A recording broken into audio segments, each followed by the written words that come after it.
Quand je suis arrivé à ma somptueuse villa en bord de mer à 520 000 $, la famille de ma sœur l'avait envahie. Le mari de ma sœur a pointé la porte et m'a hurlé, « C'est ma maison, sors d'ici !» Ma sœur a éclaté de rire. J'ai dit, « C'est vous qui devez partir », et je suis entré audacieusement dans le salon avec un homme en costume, et le silence s'est fait. Ceci est ma maison. Dehors. Celui qui a prononcé ces mots, tout en me fixant droit dans les yeux, était le mari de ma sœur Nathalie Reed, Jason Reed. Nous étions dans le salon, qui était censé être mon château. En son centre, il me hurlait des injures. Sur le canapé, ma sœur Nathalie était assise, les jambes croisées telle une reine, me regardant d'un air moqueur. Autour d'eux, leurs enfants couraient partout, jetant les coussins que j'avais choisis, tandis que des paquets de gâteaux et des briques de jus inconnus jonchaient le sol. Cet endroit était censé être l'incarnation de mes rêves, mais il avait été réduit à un territoire piétiné, occupé. Quelques heures plus tôt, à peine, j'avais été sur le point de vivre l'un des moments les plus lumineux de ma vie. Après d'innombrables nuits d'efforts acharnés dans la Silicon Valley, j'avais enfin mérité ce refuge, une maison en bord de mer en Californie, qui devait être le seul endroit où je pourrais vraiment trouver la paix. Ce n'était pas simplement un bâtiment. C'était ma dignité, acquise au prix de nuits blanches. Ce jour-là, je conduisais vers ma nouvelle maison après avoir effectué l'inspection finale, luttant pour calmer les battements de mon cœur. La sensation métallique et froide de la clé flambant neuve, que j'avais reçue de l'agence immobilière, persistait encore au bout de mes doigts. J'étais sur le point de savourer ma première nuit dans cette maison. J'allais profiter d'une célébration tranquille, seul, sans que personne ne me dérange. Cependant, au moment où j'ai approché l'allée privée, mon cœur a fait un bond écœurant. À l'intérieur du portail, un grand SUV noir que je n'avais jamais vu était garé. J'espérais désespérément qu'il s'agissait d'une sorte d'erreur. Mais ce faible espoir s'est brisé en approchant de la porte d'entrée. La lourde porte en chêne, qui aurait dû être fermée à double tour, était légèrement entr'ouverte. Retenant mon souffle, j'ai écouté attentivement.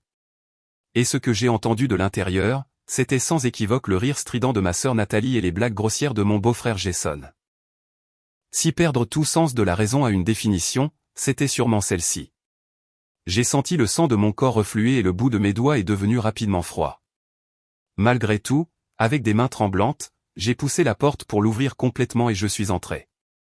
Je pouvais entendre le son craquant de mes talons au écrasant les paquets de gâteaux éparpillés sur le sol. Ce petit bruit a rendu le salon bruyant silencieux, comme si quelqu'un avait coupé le courant. Jason, qui se prélassait paresseusement sur le canapé, a déplacé son regard de la télévision vers moi, une ride profonde se formant entre ses sourcils. Anna. La première personne à parler fut ma sœur, Nathalie. Son visage s'est transformé en un sourire qui semblait me rabaisser ouvertement. Eh bien, regarde chérie. Quand on parle du loup, hein? La véritable star de cette maison est enfin arrivée. Nathalie se leva théâtralement et écarta grand les bras. Alors Anna, es-tu surprise? Nous te préparions une fête surprise, rien que pour toi. Il se trouve juste que nous sommes arrivés un peu en avance. C'est tout. Une fête surprise. Les mots qui s'échappèrent de ma bouche étaient si faibles qu'ils étaient à peine audibles. Le chaos qui se déroulait sous mes yeux n'avait absolument aucun lien avec son explication. À ce moment, Jason se leva lentement et me bloqua le passage. Allez, Nathalie. Ne fais pas passer ça pour quelque chose de mignon comme une surprise. C'est bien plus que ça, n'est-ce pas? Jason afficha un sourire vulgaire et pointa son pouce par-dessus son épaule. Écoute, Anna, à partir d'aujourd'hui, cet endroit est la maison de notre famille. Je demandai, d'une voix tremblante de choc à peine contenue. Je n'ai parlé de cette maison à personne, et pourtant vous êtes là. Comment avez-vous même su pour cet endroit? Comment l'avez-vous découvert? À ma question, Nathalie sourit triomphalement, comme si elle avait attendu ce moment. Elle voulait clairement se vanter de sa soi-disant intelligence. Tu es si naïve, Anna. Maman. Maman nous a dit que tu avais acheté une maison magnifique. Et il y a quelques jours, tu as posté cette photo sur Facebook. Tu te souviens de celle que tu as prise à la plage avec cette petite légende innocente, belle vue. Le toit si particulier de la maison voisine apparaissait dans le coin de la photo. De nos jours, même un enfant pourrait retrouver l'adresse à partir de ça. Maman, je vois. Alors comment êtes-vous entrée? Je suis censée être la seule à avoir la clé. Cette fois, Jason bomba le torse comme si s'en attribuer le mérite était une sorte d'exploit. La fenêtre à l'arrière, le cadre était un peu lâche. Une seule carte a suffi pour la faire sauter. Ta sécurité est pratiquement inexistante. Ils avaient tout avoué de leur propre bouche. Qu'ils avaient utilisé les informations de ma mère et s'étaient introduits illégalement. Puis, comme pour m'achever, Nathalie en ajouta. C'est comme ça, Anna. Nous sommes une famille, n'est-ce pas? Ta réussite, tes biens, tout ça appartient à nous tous, en tant que famille. S'entraider dans les moments difficiles, c'est normal, non? Tu travailles toujours si dur, ma pauvre. Alors, nous allons faire bon usage de cette maison pour toi. C'est ça, une vraie famille, n'est-ce pas? Au moment où j'ai entendu ces mots, quelque chose à l'intérieur de moi s'est brisé, avec un son sec et sans équivoque. Un barrage d'émotions que j'avais réprimé au plus profond de mon cœur pendant des années s'est rompu. La colère, le chagrin et, par-dessus tout, un désespoir immense. Ils avaient piétiné mes efforts, ma dignité et mes rêves avec un mépris total. Et ils essayaient de tout justifier avec le mot « famille ». Étrangement, la rage qui avait brûlé si férocement en moi s'est estompée, comme une marée descendante, et à la place, mon esprit est devenu d'une clarté cristalline. Les personnes qui se tenaient devant moi n'étaient plus ma sœur et son mari. Ils n'étaient rien de plus que des intrus essayant de voler ma propriété et ma dignité. J'ai lentement inspiré, d'une voix si calme qu'elle m'a surprise moi-même, je leur ai posé une question. En faire bon usage, dites-vous. Comme c'est charmant. Pourquoi ne me diriez-vous pas plus en détail comment, exactement, vous comptez en faire bon usage? Mon ton inattendu de calme a rendu Nathalie momentanément perplexe, mais elle a dû le prendre pour une soumission complète. Elle a rapidement retrouvé son sourire suffisant et a fait signe à Jason à côté d'elle. Recevant le signal, Jason a bombé le torse et a commencé à parler avec empressement. Il s'est mis à se vanter de sa propre bêtise. N'est-ce pas évident? Laisser une propriété de premier ordre en bord de mer comme celle-ci inoccupée, c'est quelque chose qu'un idiot ferait. J'ai fait quelques recherches et, pendant la saison estivale, tu peux demander 2000 $ la nuit et être quand même complet. J'ai déjà créé la page Airbnb et l'ai mise en ligne. Comme c'est à ton nom, l'approbation est passée instantanément. C'est vrai, Anna, a poursuivi Nathalie avec une expression rêveuse. Nous avons déjà reçu plusieurs demandes. Nous pouvons vivre ici dans le luxe et gagner un revenu passif à côté. Maintenant, tu peux enfin contribuer à la famille. Tu devrais nous remercier. Après qu'ils eurent fini de jacasser sur leurs actions illégales et leurs motifs superficiels, j'ouvris doucement la bouche. Je vois, déjà listé sur Airbnb.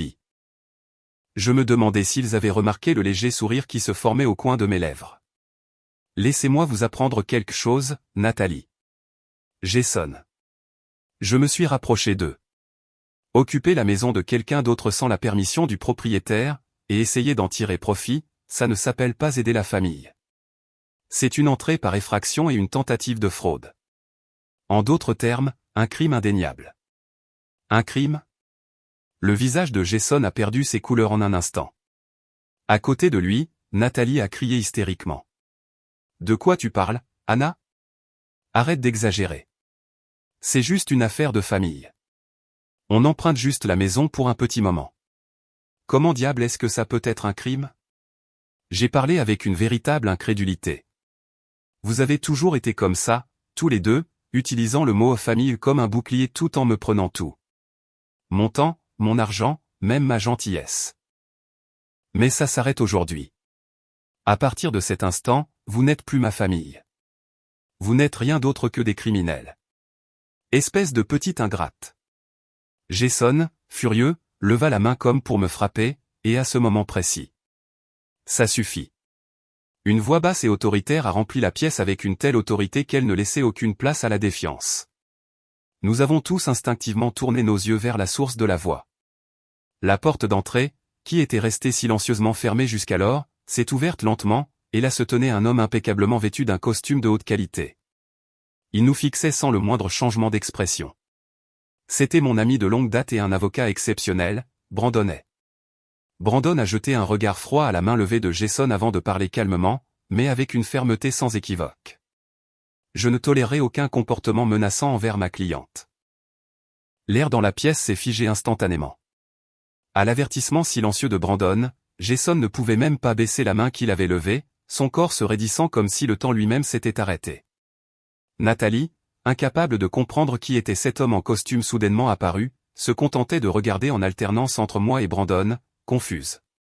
Brandon ne prêta aucune attention à aucun d'eux et s'avança vers le centre du salon. Puis il posa la mallette qu'il tenait sur la table basse voisine avec un clic sec. « Qui diable êtes-vous » Jason a réussi à extraire la question d'une voix tremblante. « Laissez-moi vous le présenter. C'est mon avocat, Brandonnet. » Quand j'ai dit cela, Nathalie a marmonné, hébété. « Un avocat ? Tout à l'heure, vous deux avez admis avoir commis de graves actes criminels de votre propre bouche. Tout a été enregistré. » En disant cela, Brandon tapota légèrement la poche de poitrine de son costume. Là, le voyant rouge du petit appareil d'enregistrement brillait. Le sang quitta le visage de Nathalie. Premièrement, Madame Reed, vous avez identifié cette adresse à partir d'une photo Facebook de votre mère et êtes venue ici sans la permission de la propriétaire, Mademoiselle Anna. Cela peut constituer une violation de la vie privée. Ensuite, Monsieur Reed, vous avez utilisé une carte pour forcer la fenêtre arrière et êtes entré illégalement dans la propriété. Cela constitue une violation de propriété privée. Brandon fit une pause un instant. Puis, il sortit une feuille de papier de sa mallette et la fit glisser sur la table. Voici la page de l'annonce Airbnb créée sous le compte de Monsieur Jason Reed, ainsi que les enregistrements des messages directs échangés par Madame Nathalie Reed avec ses connaissances sur les réseaux sociaux. Imprimés là, dans un texte douloureusement clair, se trouvaient les mots mêmes que Nathalie avait envoyés à son amie. C'est juste ma pauvre petite sœur qui ne fait que travailler. La vraie famille, c'est nous, parce qu'on va faire bon usage de ce qu'elle a, n'est-ce pas? Et puis il y avait la page Airbnb imprimée. Y figurait la photo de profil à l'air fier de Jason et des phrases promotionnelles éhontées comme « Villa de rêve en bord de mer ». C'était juste une blague. Nathalie a tenté de s'excuser d'une voix faible, mais Brandon l'a rejeté froidement. Personne ne tente de louer la maison de quelqu'un d'autre pour plaisanter. Vos actions étaient délibérées et malveillantes. Il n'y a absolument aucune place pour les excuses. Chacun des mots de Brandon les transperçait comme des lames forgées par la loi. Aucune place pour les excuses. Nathalie a répété ces mots, stupéfaite, s'effondrant presque sur le sol. Jason, le visage rouge vif, a tenté de crier quelque chose, mais seuls des grognements incohérents sont sortis. Au-dessus de leur tête, le mot « coupable » aurait tout aussi bien pu briller en lettres capitales. Les regardant froidement de haut, j'ai finalement posé la dernière question que j'avais gardée scellée au plus profond de mon cœur. Comment avez-vous pu utiliser notre mère dans votre crime? Quoi? Surprise par mon accusation soudaine, la tête de Nathalie s'est relevée d'un coup. Le post Facebook de maman. Elle voulait simplement partager une belle vue avec tout le monde. Et vous utilisez ça pour localiser l'adresse et planifier votre petite effraction. Utilisez votre propre mère pour un crime? Avez-vous seulement une conscience? Mes mots ont fait écarquiller les yeux de Nathalie. Peut-être pensait-elle que je blâmais notre mère. Mais un instant plus tard, son expression s'est tordue, la culpabilité se transformant instantanément en une victime bien pensante feignant l'indignation. De quoi tu parles? Maman a toujours été de notre côté. Je suis sûr que même cette fois, elle serait d'accord avec nous pour dire que ce n'est pas bien que Anna garde un tel manoir pour elle toute seule. Elle soutiendrait notre plan. Bien sûr, elle était toujours la même, tordant n'importe quoi pour se justifier. J'ai laissé échapper un petit soupir profond. Brandon, lance l'enregistrement. À mon instruction, Brandon a hoché la tête, a sorti son smartphone et a commencé à jouer un fichier audio. La voix qui a résonné du haut-parleur était familière, douce. Nathalie, oui, c'est moi. C'est ça. Anna a acheté une belle maison. Oui, à Carmel. L'emplacement? Eh bien, j'ai posté une photo sur Facebook. C'était magnifique. Alors, jette un œil à la photo. C'était un enregistrement d'il y a quelques jours. La conversation téléphonique entre Nathalie et notre mère. Comment as-tu même obtenu cet enregistrement téléphonique? Ignorant le cri de stupeur de Nathalie, Brandon a joué le fichier audio suivant. Anna, c'est moi. Je viens de recevoir un appel de Nathalie. Oui, tout se passe comme prévu. Elle a mordu à l'hameçon facilement. Elle ne tardera pas à localiser l'endroit à partir de la photo Facebook. Tu es sûr de ça? Les pousser dans leur retranchement comme ça. La voix provenant du haut-parleur était complètement différente d'avant, secouée par la peur et la culpabilité. Et puis est venue ma propre voix calme lui répondant. Oui, maman. Merci. Je ne me retiendrai plus. Je ne laisserai plus jamais personne souffrir comme ça. Je me souvenais de cette conversation aussi clairement que si elle avait eu lieu la veille. Quelques semaines plus tôt, ma mère m'avait appelé en pleurant. Nathalie me demande encore de l'argent. Elle a dit que tu lui avais refusé. Elle a dit que c'est juste jusqu'à ce que la nouvelle entreprise de Jason commence à rapporter de l'argent. Je ne sais plus quoi faire. Nathalie avait toujours été comme ça. De la demande d'argent de poche à l'école, à la compte pour sa voiture, jusqu'à sa robe de mariée. Chaque dépense majeure de sa vie avait toujours été payée par ma mère et moi. Après que j'ai réussi ces dernières années, toutes les demandes d'argent de Nathalie avaient été dirigées vers moi. Mais que ferait-elle si je refusais ne serait-ce qu'une fois? Elle finirait toujours par aller voir notre mère, qui était loin d'être riche, et la forcerait à lui donner de l'argent. En fait, à l'époque où j'étais encore étudiante et incapable d'aider beaucoup, elle avait supplié maman à plusieurs reprises pour de l'argent et l'avait fait pleurer. Je suis devenu le bouclier pour protéger la mère que j'aimais de l'exploitation de ma sœur. C'est pourquoi je continuais d'envoyer de l'argent. Je croyais que continuer à payer en silence était le seul moyen de préserver la paix de ma mère. Mais j'avais atteint ma limite. Et quand j'ai refusé d'aider cette fois, je savais que si Nathalie contactait notre mère, je devais mettre mon plan à exécution. Maman, mettons fin à tout ça. Je vais briser cette chaîne pourrie. J'ai un plan. Et ma voix a répondu fermement à ma mère de l'autre côté de l'appel. C'est exact. Tout ceci était un piège que j'avais conçu. Le post Facebook avait été un leurre planté par ma mère et moi. J'avais prédit que Nathalie mordrait à l'hameçon et qu'elle et Jason essaieraient de s'emparer de cette maison. Et ma mère, après des années de souffrance sous les exigences de Nathalie, a pris la décision douloureuse de coopérer avec moi pour pouvoir enfin aider à sauver sa fille. Le visage de Nathalie a perdu toute expression. Celle qui avait été trahie n'était pas moi, mais elle-même. Cette vérité cruelle avait enfin percé son esprit. Nathalie s'est assise par terre, fixant le vide. Il n'y avait plus la moindre trace de lumière dans ses yeux. À côté d'elle, Jason semblait toujours incapable de saisir pleinement la situation, répétant seulement les mots « Non, ce n'est pas possible ». Je pouvais presque voir la fragile tour de dépendance et d'exploitation qu'ils avaient construite s'effondrer en poussière. Leurs enfants, sentant la gravité dans l'air, ne pleuraient ni ne faisaient d'histoire, mais se cramponnaient simplement à leur mère en silence. Pendant un bref instant, une douleur aiguë a traversé ma poitrine, mais j'ai repoussé ce sentiment. Pour le bien de l'avenir de ces enfants, tout devait se terminer ici. Le lourd silence qui dominait la pièce a été rompu par Brandon. D'un ton complètement impassible, professionnel, il a commencé la notification finale. Maintenant, Monsieur Reed, Madame Reed, il ne vous reste que 2 options. Brandon a levé un doigt. Premièrement, accepter toutes les conditions présentées par ma cliente, Mademoiselle Anna. Puis il a levé un deuxième doigt. Deuxièmement, nous appelons la police ici et maintenant. Vous serez arrêté sur le champ pour violation de propriété et tentative de fraude. Et par la suite, nous poursuivrons toutes les actions civiles possibles, y compris les demandes de dommages et intérêts. Chaque trace du soutien financier que vous avez reçu de Mademoiselle Anna sera également divulguée au tribunal. Les épaules de Nathalie tremblèrent violemment à ces mots.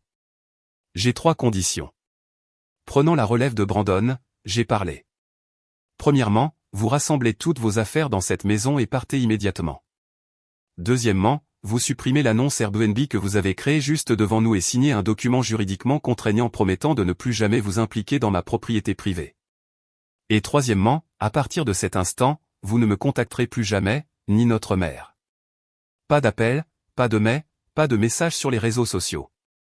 Si vous enfreignez cette règle, je demanderai immédiatement une ordonnance restrictive. C'était une déclaration de rupture complète de nos liens familiaux. Nathalie a lentement levé le visage et a réussi à forcer une voix faible. Comment? Comment pourrais-tu, Anna? Tu dis que tu nous abandonnes? Ta famille? C'est vous qui nous avez abandonnés. Sans la moindre trace d'émotion, j'ai répondu avec rien d'autre que la vérité. C'est vous qui avez passé des années à jeter notre lien, morceau par morceau. Et aujourd'hui, vous avez écrasé le tout dernier fragment de vos propres mains. Il n'y avait plus de larmes. Brandon a jeté un coup d'œil à sa montre et a donné son ordre froid. Vous avez 1 heure. Commencez à faire vos valises. Si vous n'êtes pas entièrement parti d'ici là, nous procéderons à la deuxième option, en contactant la police. Nathalie se leva, chancelante, comme une marionnette dont on aurait coupé les ficelles. Puis, faiblement, elle prit les mains de ses enfants et erra vers la chambre. Jason me foudroyait toujours du regard comme s'il avait quelque chose à dire. Mais lorsque le regard perçant de Brandon l'a transpercé, il a tordu son visage de frustration et a commencé à fourrer des affaires éparpillées dans des sacs avec des mouvements violents. L'heure qui a suivi a ressemblé à une scène de cauchemar. Les enfants pleuraient de manière incontrôlable. Jason respirait lourdement comme pour se retenir de frapper les murs, et Nathalie se déplaçait en silence, ses mains travaillant mécaniquement comme si son âme avait quitté son corps. Finalement, après qu'ils eurent fini de faire leur bagage, Jason a poussé son ordinateur portable vers Brandon. Tiens, c'est bon. Je vais le supprimer. C'est ce que tu veux, n'est-ce pas? Brandon et moi avons observé chaque étape pendant que Jason supprimait la page de l'annonce Airbnb. Une fois que l'écran a affiché « Annonce supprimée », Brandon a placé les documents préparés et un stylo sur la table. Signé ici. C'est un engagement écrit que vous ne contacterez plus jamais Mademoiselle Anna, sa propriété, ou sa mère, Madame Madison. Arrachant le stylo, Jason a griffonné sa signature avec des traits violents. Nathalie, les mains tremblantes, a à peine réussi à écrire son propre nom. Tout était enfin terminé. Traînant leur bagage derrière eux, ils se sont dirigés vers la porte d'entrée. Je me suis appuyé contre le cadre de la porte, en silence, écoutant la famille monter dans le SUV noir, et le bruit du moteur s'estomper au loin. Bientôt, le son a complètement disparu, ne laissant que le fracas des vagues et les cris des mouettes. Enfin, le vrai silence est revenu dans mon sanctuaire, mais il n'y avait pas de temps pour la sentimentalité. Brandon, les dispositions. En réponse à ma question, Brandon a vérifié son téléphone et a répondu de manière concise. Tout est dans les temps. La camionnette du serrurier vient de tourner au coin de la rue. L'équipe de sécurité arrivera 5 minutes après. Comme il l'avait dit, une camionnette est entrée lentement dans l'allée. Mademoiselle Anna Cooper. C'est exact. Nous avons été informés de tout par l'avocat Brandonnet. L'homme qui est sorti de la camionnette s'est incliné devant moi avant de commencer son travail sans la moindre hésitation. La porte d'entrée, la fenêtre arrière, la porte du garage. Chaque point d'entrée de la maison que Jason avait tourné en dérision comme étant grand ouvert a été rapidement remplacé par des serrures électroniques anti-effraction de pointe. Ensuite, une équipe de spécialistes en système de sécurité est arrivée. Ils ont installé des caméras de surveillance à détecteur de mouvement dans tous les coins de la propriété et ont configuré le système pour que les images soient diffusées directement sur mon smartphone, 24 heures sur 24. Chaque fenêtre a été équipée des dernières alarmes à détection de choc qui hurleraient bruyamment à la détection de toute force. À peine 2 heures plus tard, ma forteresse s'était transformée en un bastion impénétrable que personne ne pouvait physiquement violer. Après avoir accompagné les ouvriers une fois toutes les tâches terminées, Brandon m'a parlé. Anna, la sécurité physique est maintenant parfaite. Mais le vrai problème pourrait commencer à partir de maintenant. Ses yeux étaient fixés sur son smartphone. Sur l'écran se trouvait la page de réseau social de Nathalie, comme on pouvait s'y attendre. Le post que Brandon m'a montré était incroyable. Il contenait un selfie de Nathalie avec des yeux rouges et gonflés de larmes, et y était attachée une longue légende dramatique jouant l'héroïne tragique. Je n'arrive pas à y croire. J'ai été trahi par ma seule sœur. Ma famille n'a maintenant nulle part où aller. C'est terrifiant de voir comment l'argent peut rendre quelqu'un si sans cœur. La section des commentaires débordait de messages de sympathie d'amis qui n'avaient aucune idée de ce qui s'était réellement passé. La performance larmoyante de Nathalie et les sèmes de réponses de soutien. La plupart des gens se perdraient dans la colère ou la panique à une telle vue, mais mon cœur est resté étrangement calme en regardant l'écran. Brandon, regarde. Elle essaie de noyer la vérité sous un déluge d'émotions. J'ai parlé doucement à Brandon qui se tenait à côté de moi. Si c'est le cas, alors il n'y a qu'une seule chose que je dois faire. J'ai ouvert mon ordinateur portable et affiché l'écran pour créer un nouveau post sur les réseaux sociaux. Je n'ai pas tapé d'excuses. Je n'ai pas écrit de mots émouvants. J'ai seulement écrit un court message factuel, de style professionnel. Concernant le post de ma sœur, Nathalie Reed, je suis consciente qu'il a causé de l'inquiétude à beaucoup d'entre vous. Cependant, le contenu de sa déclaration diffère grandement de la vérité. Pour permettre à chacun de se faire un jugement équitable, je ne présenterai ici que des faits objectifs. Ensuite, j'ai joint plusieurs fichiers au poste. Le premier était un PDF du registre officiel de la propriété, prouvant que j'étais la propriétaire de la maison. Le deuxième était un clip de caméra de sécurité enregistrant le moment où Nathalie et son mari ont illégalement pénétré sur la propriété et sont entrés par effraction dans la maison. Et le troisième était la capture d'écran décisive de ce message incriminant sur les réseaux sociaux. C'est juste ma pauvre petite sœur qui ne fait que travailler. La vraie famille, c'est nous, parce qu'on va faire bon usage de ce qu'elle a, n'est-ce pas? Comme ligne de conclusion à mon poste, j'ai ajouté ce qui suit. Il ne s'agit pas d'un différend émotionnel entre membres de la famille. C'est une question de droit et de dignité personnelle. Je ne souhaite pas divulguer d'autres informations privées. Je m'abstiendrai donc de faire des commentaires supplémentaires sur cette question. Merci de votre compréhension. Et sans hésitation, j'ai appuyé sur le bouton « Publier ». Tout ce que j'avais fait, c'était de publier les faits. Quelques minutes à peine après l'avoir posté, les commentaires de sympathie qui avaient inondé le post de Nathalie se sont brusquement arrêtés. À leur place sont apparues des voix de confusion et de doute. Quoi? Qu'est-ce que ça veut dire? La vidéo de sécurité est-elle réelle? On va faire bon usage de ce qu'elle a. Ouais, ça ne va pas du tout. Et une fois que quelqu'un a collé un lien vers mon post dans la section des commentaires de Nathalie, la tendance s'est complètement inversée. Le selfie larmoyant de Nathalie contre les faits froids et indéniables attachés à mon poste. Les gens ont immédiatement compris ce qui pesait le plus lourd. La sympathie s'est transformée en condamnation. Je n'arrive pas à croire qu'elle ferait ça à sa propre sœur. Je ne peux pas sympathiser avec ça. C'est carrément criminel. Les comptes se prétendant être des amis de Nathalie ont commencé à supprimer leurs commentaires les uns après les autres et sont tombés dans le silence. L'histoire tragique qu'elle avait construite a été complètement démantelée en moins d'une heure. Des mois ont passé depuis. Ma maison est maintenant remplie de jours paisibles et satisfaisants. Récemment, un parent m'a contacté et m'a raconté comment allait Nathalie et sa famille.